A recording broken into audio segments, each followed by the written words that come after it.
आप air force common admission test या FCAT के ज़रिए फ्लाइंग ब्रांच और ग्राउंड ड्यूटी ब्रांच टेक्निकल और नॉन टेक्निकल के लिए अप्लाई कर सकते हैं।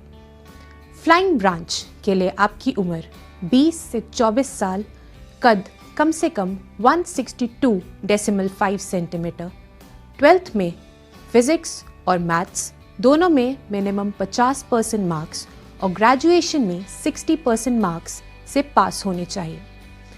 अगर आपके पास directorate general of civil aviation या DGCA द्वारा दिया गया कमर्शियल पायलट लाइसेंस है तो आप 26 साल की उम्र तक फ्लाइंग ब्रांच में अप्लाई कर सकती हैं। Ground duty non technical branch के लिए आपकी उम्र 20 से 26 साल होनी चाहिए और आप एडमिनिस्ट्रेशन, लॉजिस्टिक्स, अकाउंट्स और एजुकेशन ब्रांच के लिए अप्लाई कर सकती हैं। एडमिनिस्ट्रेशन और लॉजिस्टिक्स ब्रांच के लिए ग्रेजुएशन में मिनिमम 60% मार्क्स होने चाहिए। ग्रेजुएशन किसी भी सब्जेक्ट में हो सकती है। अकाउंट्स ब्रांच के लिए BCom, BBA या BSc फाइनेंस में मिनिमम 60% मार्क्स से पास होना ज़रूरी है। एजुकेशन ब्रांच के लिए ग्रेजुएशन में मिनिमम 60% मार्क्स और पोस्ट ग्रेजुएशन में मिनिमम 50% मार्क्स होने चाहिए। ग्रेजुएशन और पोस्ट ग्रेजुएशन किसी भी सब्जेक्ट में हो सकती है।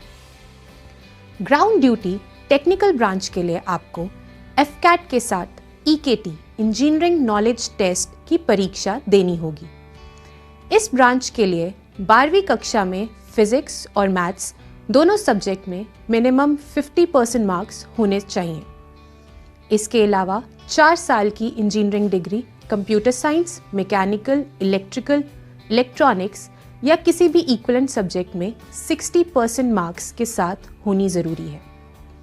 मेट्रोलॉजी एंट्री द्वारा आप मेट्रोलॉजी ब्रांच में अप्लाई कर सकते हैं, जिसके लिए आपकी उम्र 20 से 26 साल, ग्रेजुएशन में मैथ्स और फिजिक्स दोनों सब्जेक्ट में मिनिमम 55% मार्क्स और पोस्ट ग्रेजुएशन साइंस स्ट्रीम में 50% मार्क्स होने ज़रूरी हैं। NCC स्पेशल एंट्री के द्वारा भी आप फ्लाइंग ब्रांच में अप्लाई कर सकती हैं। इसके लिए आपके पास NCC air wing C certificate होना चाहिए। उम्र 20 से 24 साल, कद मिनिमम 162.5, 12th में फिजिक्स और मैथ्स दोनों में मिनिमम 50% मार्क्स और ग्रेजुएशन में 60% मार्क्स होने चाहिए। मेट्रोलॉजी ब्रांच और NCC स्पेशल एंट्री के द्वारा आपको कोई लिखित परीक्षा नहीं देनी होगी और सीधे एयरफोर्स सिलेक्शन बोर्ड AFSB में क्वालिफाई होना होगा। भारतीय वायुसेना ज्वाइन करने की नोटिफिकेशन वेबसाइट पर आती है, जहां से आप अप्लाई करके लिखित परीक्षा के लिए बैठ सकती हैं, जिसके बाद मेरिट बनेगी, फिर AFSB देनी होगी और फिर मेडिकल होगा और उसके बाद फाइनल मेरिट लिस्ट आएगी। ज्वाइनिंग लेटर मिलने के बाद आप एयरफोर्स एकेडमी ज्वाइन कर सकती हैं। उड़ान शाखा के एप्लीकेंट्स को AFSB का टेस्ट क्लियर करने के बाद CPSS computerised pilot selection system की परीक्षा भी देनी होगी। एयरफोर्स में 2 प्रकार के कमीशन हैं, परमानेंट कमीशन और शॉर्ट सर्विस कमीशन। सफलतापूर्वक ट्रेनिंग पूरी करने के बाद NDA एंट्री के द्वारा महिलाओं को परमानेंट कमीशन दी जाती है। FCAT मेट्रोलॉजी और NCC स्पेशल एंट्री द्वारा सिर्फ शॉर्ट सर्विस कमीशन प्राप्त होती है। फ्लाइंग ब्रांच में शॉर्ट सर्विस का कार्यकाल 14 साल का होगा। फ्लाइंग ब्रांच के अलावा बाकी सभी ब्रांचेस में शॉर्ट सर्विस कमीशन का कार्यकाल 10 साल का होगा, जो कि 4 साल एक्सटेंड हो सकता है। मेरिट के आधार पर शॉर्ट सर्विस कमीशन ऑफिसर को परमानेंट कमीशन भी दिया जा सकता है। एयरफोर्स एकेडमी में फ्लाइंग ब्रांच की ट्रेनिंग 1.5 साल और नॉन टेक्निकल ग्राउंड ड्यूटी की 1 साल की होती है। टेक्निकल ग्राउंड ड्यूटी की ट्रेनिंग 6 महीने एयरफोर्स एकेडमी और 1 साल एयरफोर्स टेक्निकल कॉलेज बेंगलुरु में होती है।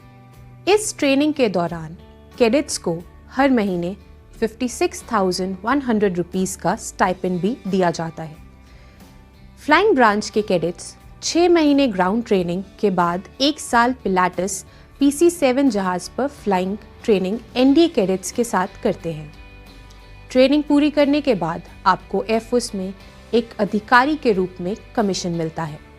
प्रैक्टिस टेस्ट पेपर्स और डिटेल्ड जानकारी जैसे कि application procedure, vacancies, physical standards, written exam, interview की सूचना और बाकी जानकारी www.careerindianairforce.cdac.in और www.fcat.cd